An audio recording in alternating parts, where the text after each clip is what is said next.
तो hello everyone, आज हम लोग बात करने वाले एक बहुत ही अवेडिट टॉपिक ईसीएन मतलब ethanol blending by Asian agro. वही जो नितिन गडकरी की बेटों की कंपनी है।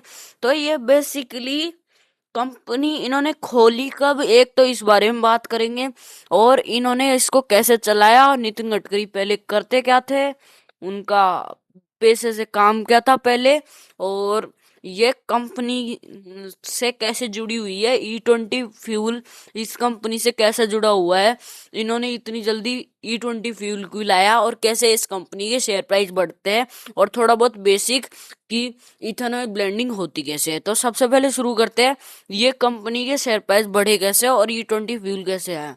तो गाइज, E10 फ्यूल चलता था पहले, मतलब वो भी कुछ बड़ी सिटियों में E10 फ्यूल चलता था। सारी जो गाड़ियां थी, जो नया मॉडल था 2015 से आगे आने वाला, 15-14 से आगे आने वाला जितने मॉडल थे वो E20 के लिए कैपेबल थे। फिर इन्होंने अचानक सोचा कि E20 फ्यूल लाया जाए और लोगों को परेशान किया जाए, और फिर इन्होंने वादे किए कि इतने रुपए किलो लीटर में पेट्रोल मिलेगा, इतने सस्ते सस्ते दाम रहेंगे, ये इतना सस्ता रहेगा, बहुत ज्यादा सस्ता रहेगा, बहुत ज्यादा फायदा होएगा, माइलेज ज्यादा देगा, ये और वो। तो चलिए शुरू करते हैं। तो सबसे पहले हम थोड़ा बहुत बात कर लेते हैं कि ये इथेनॉल ब्लेंडिंग होती कैसे है। तो अगर आपको ये ढंग से समझना है कि इथेनॉल ब्लेंडिंग होती कैसे है, तो आप ध्रुव राठी की एक वीडियो देख सकते हैं जिसमें उसने अच्छे से बताया कि इथेनॉल ब्लेंडिंग होती कैसे है।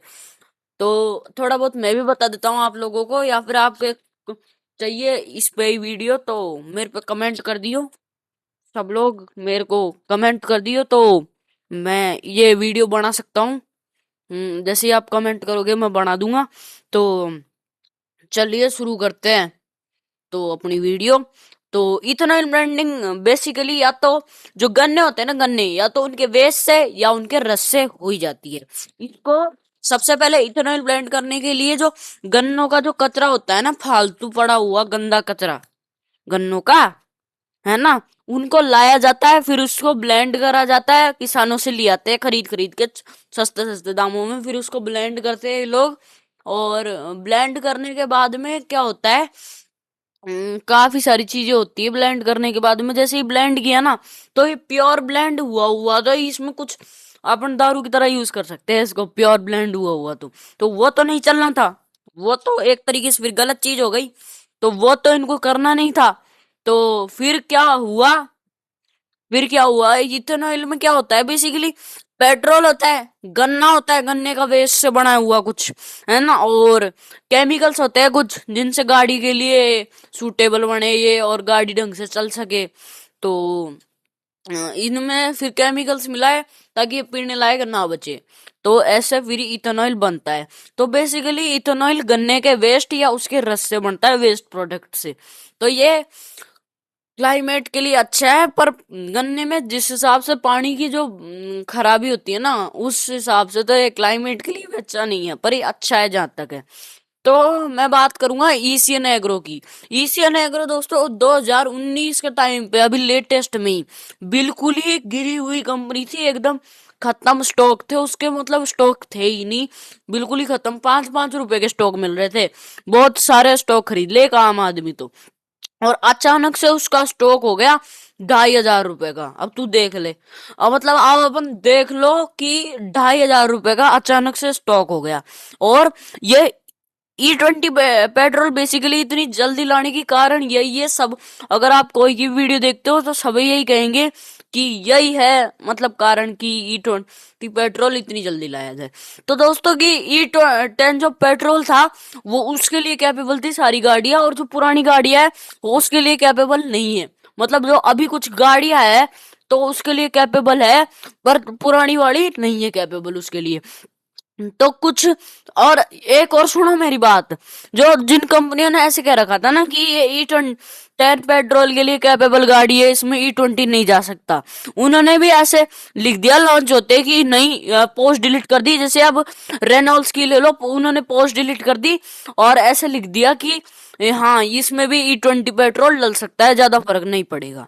तो इस तरीके से सरकार ने खुद को सही प्रूव कर दिया। और कुछ खाओ तो ये कह देते हैं कि ब्राजील में तो E27 पेट्रोल चलता है।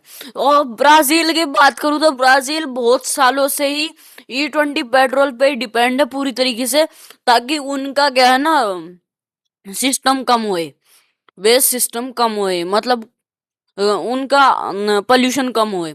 तो उन्होंने 1970 से ही, लगभग 1970 से ही शुरू कर दिया था। E20 तो उनमें आ गया था 1990 के आसपास, है ना। मतलब कम से कम नहीं तो 50-60 साल का टाइम दिया है उनको। मतलब अब आप देख ही सकते हो कितना टाइम दिया है उन्होंने। तो आप समझ ही गए होंगे कितना टाइम दिया है। तब जाके वो कहीं इथेनॉल ब्लेंडिंग वहां पे जाके सक्सेसफुल हुई है, तब जाके कहीं। और ये कहते हैं कि तुम भी चलाओ, नहीं जबरदस्ती चलाओ। और फिर इसके बाद में और उन्होंने प्राइस भी कम नहीं किया। और एक तो देखो मिलावट और आने लग गई पेट्रोल में, और ना तो उन्होंने प्राइस कम किया ना कुछ। और अब चलो हम थोड़ा सा बात कर लेते हैं लोगों की कंप्लेंट्स के बारे में। तो जैसे ही डालते हैं वो, तो पुरानी गाड़ियों का तो छोड़ो, नई जो गाड़ियां थी ना कंपेटेबली वाली, वो उनमें भी खराबी आने लग जाती है, और पता नहीं उनका माइलेज वाइलेज कम हो जाता है। लोग कंप्लेन करते हैं, और पेट्रोल 110 रुपए लीटर तो हो ही रहा है। तो इस बात की लोग कंप्लेन करते हैं। अब चलो एशियन एग्रो के बारे में बात कर लेते हैं थोड़ी सी विस्तार में। तो बात करते हैं, चलो शुरू करते हैं। तो देखिए एशियन एग्रो एक तरीके से पहले तो दो कंपनी थी, दो बाटम बटी हुई थी। एक इनका कुछ पेट्रोलियम का बिजनेस था, और एक इथेनॉइल का। फिर वो पेट्रोलियम का बिजनेस हटा के पूरी तरीके से ये इथेनॉइल पे शिफ्ट हो जाते हैं, और वो दोनों कंपनियों के फंड वंड मिक्स हो जाते हैं। मतलब नेचुरल का ही बिजनेस कर देते हैं, सोलर सोलर पावर वगैरह, जैसे विंड एनर्जी वगैरह का कर देते हैं उनको पूरी तरीके से ये इथेनॉल पे शिफ्ट हो जाते हैं। तो ये जब ये जो अपना नितिन गडकरी जो मंत्री नहीं थे ना पहले, नितिन गडकरी, उससे पहले ये यही काम करते थे। इनके बेटों की कंपनी है दोनों, जो छोटे गडकरी है ना, दो है।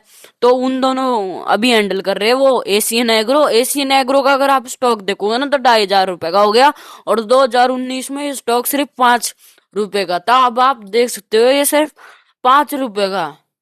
अब आप कैसे बताऊं, सिर्फ 5 रुपए का स्टॉक 2,500 रुपए का हो चुका है आज।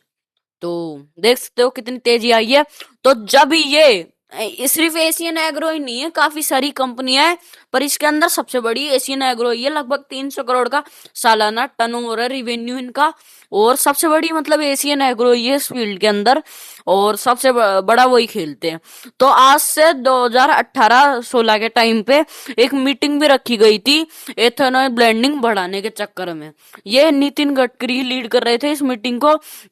और आज से पहले भी ये सरकार को रिक्वेस्ट कर चुके हैं कि इथेनॉल ब्लेंडिंग बढ़ाई जाए, और पेट्रोल में इथेनॉल की मात्रा बढ़ाई जाए। फिर ये धीरे धीरे अपने पॉलिटिकल कलेक्शन बनाते हैं, और जैसे ही ये मंत्री बनते हैं, इनका सबसे पहला टारगेट ये रहता है दोस्तों, रोड ठीक करना नहीं। इनका सबसे पहला टारगेट ये रहता है कि E20 फ्यूल लॉन्च करी जाए।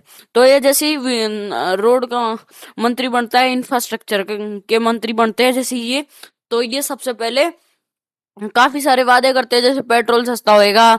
अभी अभी वादे किए थे 2020 में शायद, कि अभी 2025 में बिल्कुल अमेरिका जैसी सड़क हो जाएगी।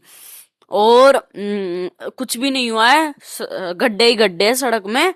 और मतलब इतनी सारी, मतलब अब इसने पूरी ध्यान जो है इन्होंने अपनी कंपनी एशियन एग्रो में लगा दिया है। और जो भी इन्होंने खेला किया था वो अपनी कंपनी के लिए किया था।